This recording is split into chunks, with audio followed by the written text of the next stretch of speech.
ಬ್ಯಾಂಗ್ಳೂರಿನ ವರ್ತೂರಲ್ಲಿ ಇಂಥ ಒಳ್ಳೆ beautiful place ನೀವು ಯಾರು ನೋಡಿರಲ್ಲ. ತೆಪ್ಪದಲ್ಲಿ ಪೀಸ್ಫುಲ್ಲಾಗಿ ಲೋಟಸ್ ಜೊತೆಗೆ ನೇಚರ್ನ ಎಂಜಾಯ್ ಮಾಡಿಕೊಂಡು ಆರಾಮಾಗಿದ್ದೀವಿ. ಜಸ್ಟ್ ಇಲ್ಲಿಂದ 1-2 ಕಿಲೋಮೀಟ್ರ್ ಹೋದರೆ ನೀವು apartments, city life, office, traffic ಅದೇ ಕಾಣಿಸುತ್ತೆ.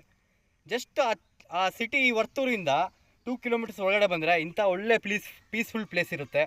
ಆರಾಮಾಗಿ ಎಂಜಾಯ್ ಮಾಡ್ಬೋದು.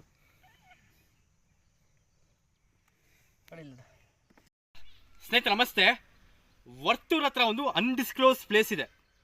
ಇದು ಸುಮಾರು ಜನ ಗೊತ್ತಿಲ್ಲ, ಬಟ್ ಅದು ಹೆಂಗೆ ಕೆಲವ್ರಿಗೆ ಗೊತ್ತಾಯ್ತು ಅರ್ಥ ಆಗ್ತಿಲ್ಲ ನನಗೆ. ವರ್ತೂರಿಂದ 7 ಕಿಲೋಮೀಟರ್ ಒಳಗಡೆ ಈ ಜಾಗ ಇದೆ. ತುಂಬ ಪೀಸ್ಫುಲ್ ಆಗಿದೆ ಜಾಗ ಇದು. ಇದು ಆ್ಯಕ್ಚುಲಿ ಬಂದ್ಬಿಟ್ಟು ಪ್ರೈವೇಟ್ ಪ್ರಾಪರ್ಟಿ. ಇದು ಯಾರದೇ ಸೊತ್ತಲ್ಲ, ಪ್ರೈವೇಟ್ ಪ್ರಾಪರ್ಟಿ ಇದು.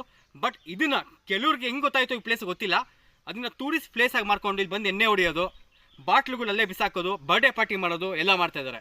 ಇಲ್ಲಿ ಸುತ್ತಮುತ್ತ ನೋಡಿದ್ರೆ ಎಷ್ಟು ಗಲೀಜು ಮಾಡಿದ್ದಾರೆ ಅಂತ ಹೇಳಿದ್ರೆ, ಇನ್ನೂ ಪ್ಲಾಸ್ಟಿಕ್ ಬಾಟ್ಲು, ಅವ್ರು ತಿಂದಿರ್ತಕ್ಕಂಥ ಊಟದ ಪ್ಲೇಟು ಎಲ್ಲ ಅಲ್ಲೇ ಬಿಸಾಕಿದ್ದಾರೆ. ಬಿಯರ್ ಬಾಟ್ಲಿಂದ ಹಿಡಿದು ಎಲ್ಲ ಪ್ರತಿಯೊಂದು ಇಲ್ಲಿ ಬಿಸಾಕಿದ್ದಾರೆ. ಇಷ್ಟು ಚೆನ್ನಾಗಿರುವಂಥ ಪ್ರಕೃತಿನ ಹಾನಿ ಮಾಡ್ತಾ ಇದ್ರಲ್ಲ ನೀವು. ನಿಮಗೆ ನಾಚಿಕೆ ಮಾನ ಮರ್ಯಾದೆ ಇಲ್ವಾ? ಇಂಥ ಹಲ್ಕದ ಕೆಲಸ ಮಾಡೋದು ಬದಲು ನಿಮ್ಮನೆಗೆ ಯಾವನೋ ಬಂದ್ಬಿಟ್ಟು ಯಾವನೋ ಥರ್ಡ್ ಪಾರ್ಟಿ ಬಂದ್ಬಿಟ್ಟು ಈ ಥರ ಗಲೀಜು ಮಾಡಿ ಸುಮ್ಮನೆ ಇರ್ತೀರನ್ರಿ ನೀವು. ನಾಳೆ ಯಾವನೋ ಬೀದಿಲಿ ಹೋಗೋನು ಬಂದ್ಬಿಟ್ಟು ನಿಮ್ಮ ಮನೆ ಚೆನ್ನಾಗಿದೆ ಅಂದ್ಬಿಟ್ಟು ನಿಮ್ಮ ಮನೆ ಒಳಗೆ ಕೂತ್ಕೊಂಡು ಎಣ್ಣೆ ಹೊಡೆದು ಅಲ್ಲೇ ಗಲೀಜು ಮಾಡ್ಬಿಟ್ಟು ನೀವು ಸುಮ್ಮನೆ ಇರ್ತೀರಾ?